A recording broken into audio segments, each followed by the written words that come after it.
नोकरीमध्ये कायम करा या मागणीसाठी मुख्यमंत्री युवा कार्य प्रशिक्षण योजनेच्या कर्मचाऱ्यांनी थेट आंदोलन सुरू केले।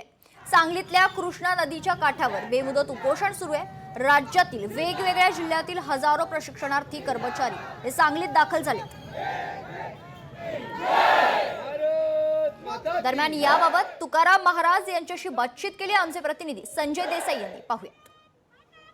आपल्यासोबत आहे तुकाराम बाबा महाराज, त्यांच्याकडून जाणून घेऊया नेमकं या पुढची परिस्थिती त्यांची काय असणार आहे। आम्ही सांगलीमध्ये कृष्णामाईच्या घाटावरती आलो। ज्यावेळेस आम्ही माननीय मुख्यमंत्री देवेंद्रजी फडणवीस साहेब, उपमुख्यमंत्री एकनाथजी शिंदे साहेब, उपमुख्यमंत्री अजित पवार साहेब यांच्या भेटीसाठी 14 तारखेला मुंबई आझाद मैदानावरती जेव्हा आंदोलन करण्यासाठी गेलो होतो, त्यावेळेस आम्हाला त्या ठिकाणी सकारात्मक चर्चा तर नाही झाली, पण कुठल्याही पद्धती ठोस आश्वासन देखील प्राप्त झालं नाही। म्हणून आम्ही पुन्हा एक वेळ कृष्णामाईच्या आता जायचं कुठं तर लाडके मामा आहेत त्यांच्या विरोधामध्ये आम्हाला आंदोलन करायचं नाही, त्यांच्या विरोधामध्ये आम्हाला बोलायचं नाही।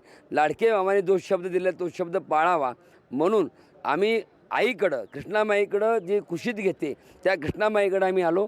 त्या माईला आम्ही सांगतो की आमची मामाची भेट घाला आणि हे जे मुलं बसलेले आहेत त्या मुलाला वाऱ्यावरती सोडू नका, जो दिलेला शब्द पाळावा।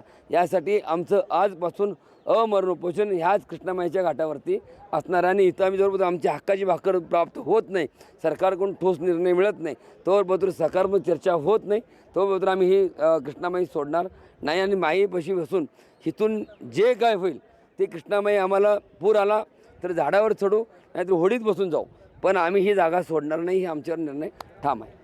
आपण पाहताय राज्यातील सर्व प्रशिक्षणार्थी या ठिकाणी कृष्णा गटाच्या त्या ठिकाणी बसलेले आहेत। कमीत कमी 4 ते 5 हजार हे प्रशिक्षणार्थी आहेत। पूर्ण राज्यातून आलेले आहेत, प्रत्येक जिल्ह्यातील असतील, तालुक्यातील असेल, प्रतिनिधी असेल ते आलेले आहेत। ते आजपासून या ठिकाणी अमरण उपोषणाला सुरुवात केलेली आहे।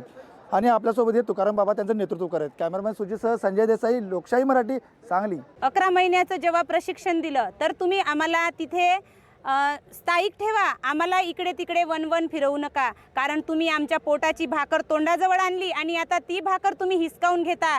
याबद्दल सगळ्या प्रशिक्षणार्थ्यांना खंत वाटत आहे, कारण आजपर्यंत जे प्रशिक्षणार्थी इकडे तिकडे कुठेही 20,000 30,000वर काम करत होते, पण ते हे शासनाचं काम आहे म्हणून त्यांनी ते हातचं काम सोडून ते जेव्हा या प्रशिक्षणात आले तर त्या प्रशिक्षणार्थीच्या गरिबाच्या पोटाची भाकर सरकार तुम्ही छिनू नका, एवढीच आम्हाला नम्र विनंती आहे। आम्हाला कायमस्वरूपी रोजगार द्यावा किंवा आहे त्या ठिकाणी आम्हाला रोजगार करून द्यावा, हेच आमच्या मागण्या आहेत। आम्ही 10,000 पेमेंटमध्ये किती पण असू दे, काय पण असू दे, आम्ही ते करायला तयार आहेत। आम्ही शासनाचं काम अडवत नाही, आम्हाला गरज आहे कामाची म्हणून आम्ही इथं उपस्थित आहे।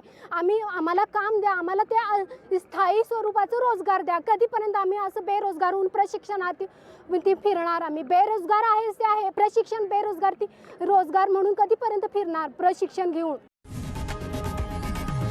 लोकशाही मराठी ऐका, पहा, जागरूक रहा।